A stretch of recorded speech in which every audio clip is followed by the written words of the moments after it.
The boardroom went dead quiet when the arbitrator looked up from his file, took off his reading glasses, and asked my husband's lawyer if he honestly didn't know who I was. My husband had just finished telling everyone I couldn't afford proper representation.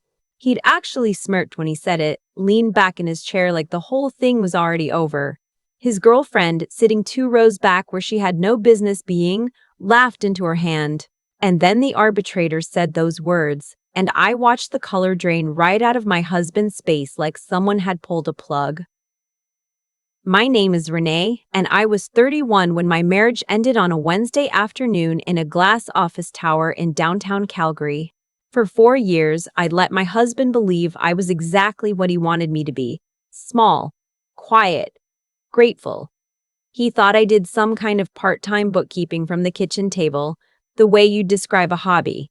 He thought I made maybe $35,000 a year, that I was lucky he'd married me at all. He had no idea that I'm a forensic accountant, that I spend my days unwinding the financial messes that companies hire my firm to find, and that the firm with my initials quietly buried in its registration was the one his own employer's auditors called when something didn't add up. Before I tell you how the whole thing came apart, I'd love to know where you're watching from. Drop your city in the comments. And if you've ever been written off by someone who never bothered to look closely, hit that subscribe button. This one's for you. It didn't start with a fight. I think that's what people get wrong about how marriages actually end. There was no screaming match, no broken dishes. It started on a gray, slushy afternoon in late November. The kind of Calgary day where the Chinook hasn't come yet and the snow on the sidewalks has turned to that brown, sloppy mush that soaks through your boots. I'd taken the afternoon off. It was our anniversary, 4 years, and I'd driven out to a little shop in Inglewood to pick up a bottle of ice wine he'd mentioned wanting back in the summer. I remember standing in line, holding it carefully, thinking we'd order in from the Vietnamese place we both liked and maybe actually talk for once. I drove home with the heater roaring and the radio on, feeling something close to hopeful. We lived in a condo in the East Village, one of those new towers with floor-to-ceiling windows looking out over the Bow River. I came up the elevator, still in my wet coat, my key already out, and the second I opened the door, I knew something was off because the first thing that hit me wasn't the smell of dinner. It was the smell of garbage bags. That cheap plastic smell. There were 4 black contractor bags sitting in the middle of our living room, right on top of the rug I'd spent 2 paychecks on. One had split along the seam, and I could see my sweaters spilling out. The wool cardigan my grandmother knit me, the blouses I wore for video calls. He hadn't packed my things. He bagged them up like trash. My husband was sitting on the couch with a glass of rye in his hand, 34 years old, in the navy suit he wore for client meetings, not a hair out of place. He looked at me the way he looked at a number that didn't balance, mildly annoyed that it existed. "You're home early," he said. I stood there dripping on the hardwood, the ice wine still in my hands. What is this? What are my clothes doing in garbage bags? It's our anniversary. He set his glass down on the coffee table, and beside it was a folder, thick, navy blue, clipped shut. He picked it up and tossed it across the table so it slid to the edge and stopped. "Those are the separation papers," he said, like he was telling me the time. "I've already signed my part. I need you to sign tonight. Don't bother with the division of assets. My lawyer made sure it's airtight. You leave with what you came in with, which is basically nothing." I just looked at him. "You're ending it. Today. On our anniversary." He let out this short little laugh through his nose. "There's no good day for this, Renée. Let's not turn it into a thing. I'm going in a different direction with my life, and you don't fit the picture anymore." Then he stood up and did the thing I'll never forget. He looked me up and down, slow, like he was appraising a used car. "Look at you. I'm up for partner at the firm. I go to fundraisers, client dinners, the Stampede tent every July with people who matter. The other guys, their wives have careers, they're sharp, they're going somewhere. And you sit at the kitchen table in your sweatpants, punching numbers for some little outfit. What do you pull in? 35 a year? You're a glorified data entry clerk. For 4 years, I'd kept my head down on purpose. My work was confidential. I'd worked sealed files, fraud cases, money that disappeared into shell companies and came back clean. I let him believe he was the only one in the house who understood money because it was easier and because the quiet was useful to me in ways he'd never bother to wonder about. You're boring, Renee, he went on, warming up to it. No drive, no ambition. You're happy being nothing. I need someone who operates at my level. And that's when she came out of the bedroom. I'll call her the girlfriend because she never earned a name from me. Tall, in a blazer that probably cost more than my monthly rent before I married him, holding a wine glass that I recognized as part of the set we got as a wedding gift. She gave me this little pitying smile. This must be so hard, she said, but you really can't afford to fight this. Just sign it and we can all move on. My husband nodded along. She's right. You can't even afford a lawyer, Renee. Be smart about it. I want you to understand something. In that exact moment, every cell in my body wanted to throw the ice wine across the room. I wanted to tell him what I really did, who I really was. Watch his face fall right there. But I spent my whole career learning that the loudest move is almost never the smartest one. So I did something that probably looked like surrender. I let my shoulders drop. I lowered my eyes. I let my voice get small and shaky. I don't have anywhere to go, I said. I don't have money. Where am I supposed to sleep tonight? Call one of your little work friends, he said, already bored. Or get a room out by the airport, whatever cash you've got. I don't care. The girlfriend's moving her things in this weekend. I want you out tonight. He picked up the navy folder and pushed it against my chest. Take it. Read it, sign it, now grab your bags and go. I took the folder. I didn't throw it. I didn't scream. I turned to the pile of garbage bags, stepped over the spilled sweaters, and reached behind them for the one thing I actually came home for, a plain black overnight bag I always kept packed in the front closet. He thought it was old gym clothes. Inside were 2 encrypted drives, my secure access tokens, and the backup credentials for files he couldn't have understood if I'd printed them out and read them aloud. I zipped my coat, pulled up my hood, and walked out without looking back. As the door clicked shut behind me, I heard the girlfriend let out a little breath of relief and the clink of him pouring himself another rye to celebrate. The second the elevator doors closed, I stood up straight. I rolled my shoulders back and let the broken woman act fall off me like the wet coat I should have taken off 20 minutes earlier. By the time I hit the lobby, my mind was clear and cold and quiet, the way it gets when I'm about to take a balance sheet apart line by line. My husband thought he'd just executed a clean exit. He'd handed a forensic accountant a folder full of his lawyer's work and told her not to read it.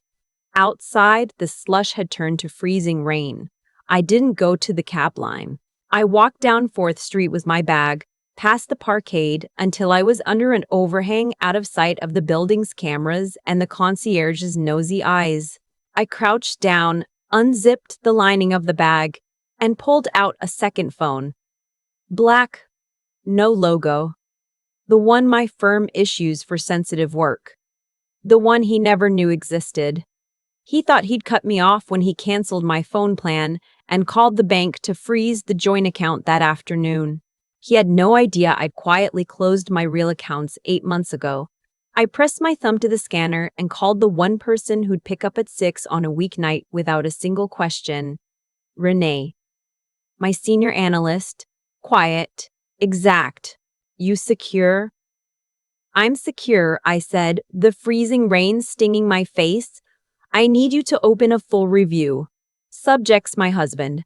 Everything. Start with the offshore stuff he thinks I never noticed. He didn't ask why. He'd worked with me long enough. Per manners?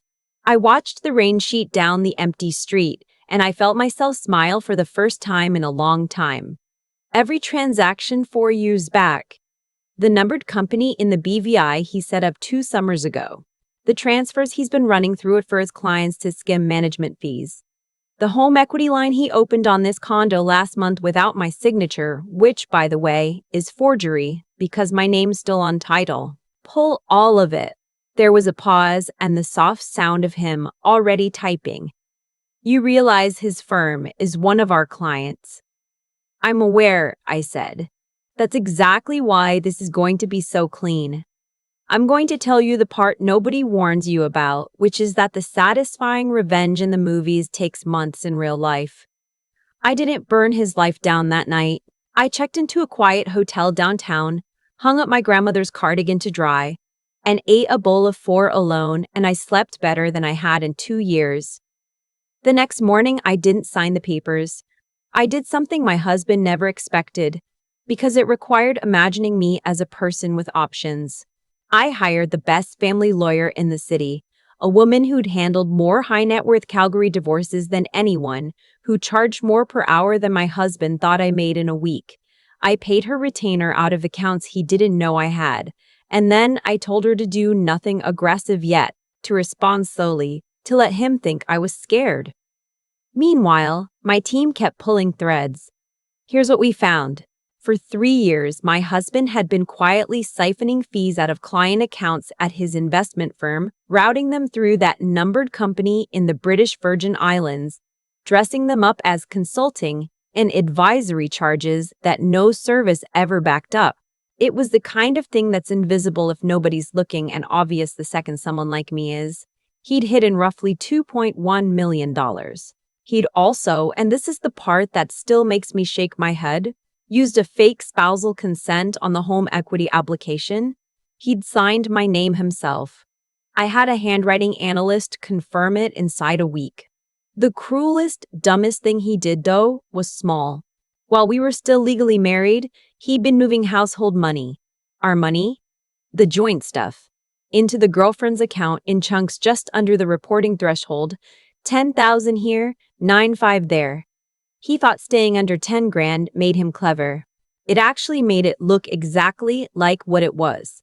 I want to be honest about the part of me that wanted to send all of it to his managing partner the next morning and watch it explode. I didn't. Because a forensic file isn't a bomb you throw, it's a case you build, and a case you build holds up when the other side has expensive lawyers. So we documented, we time-stamped, we got it notarized, we waited. His lawyer, a man from a downtown firm who clearly billed by how loud he could be, sent over a settlement offer that was almost funny. They offered me nothing, a clean walkaway, no spousal support. In light of the disparity in our contributions to the marriage, my lawyer called me and I could hear her trying not to laugh. They want to go to arbitration, she said. They think a quiet little hearing keeps it out of the public record. They have no idea what's in your bag. So we agreed to arbitration. I let them think they'd cornered me into the cheapest, fastest option. I let my husband believe right up until that Wednesday afternoon that I'd shown up to beg. The arbitration was in a boardroom on the 19th floor, glass on 3 sides, the whole frozen sweep of the city laid out behind us. My husband walked in like he owned it, his loud lawyer beside him, and I genuinely couldn't believe it.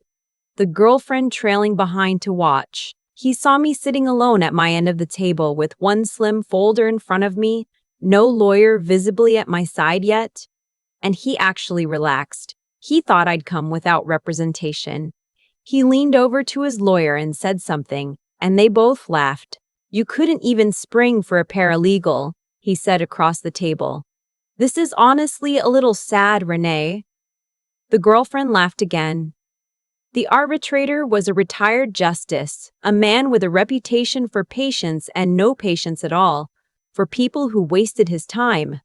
He'd been reading the file my lawyer had submitted that morning. He took off his glasses, set them down, and looked at my husband's lawyer for a long moment. Counsel, he said quietly, you don't recognize your opposing party. My husband's lawyer frowned. I'm sorry? This is the principal of the firm that audited your client's employer last spring, the arbitrator said. It's all in the submission. I'd have expected you to read it, and there it was. The color just left my husband's face. He turned to look at me, and I watched 4 years of believing I was nothing crumble in about 4 seconds.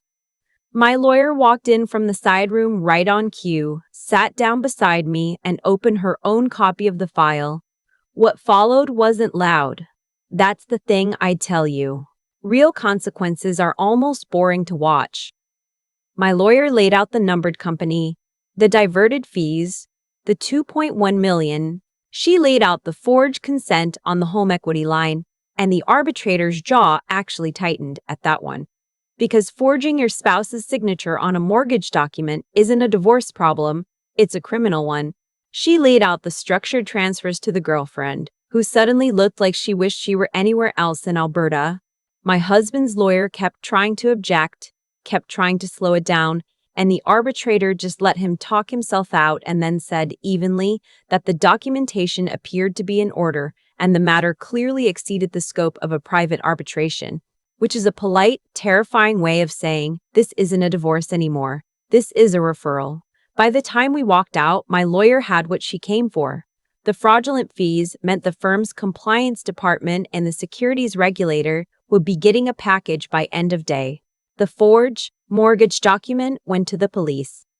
The hidden 2 million, traced and documented, meant the asset division he'd called airtight was now built on a foundation of provable fraud, which made it worth exactly nothing. He didn't walk away with everything.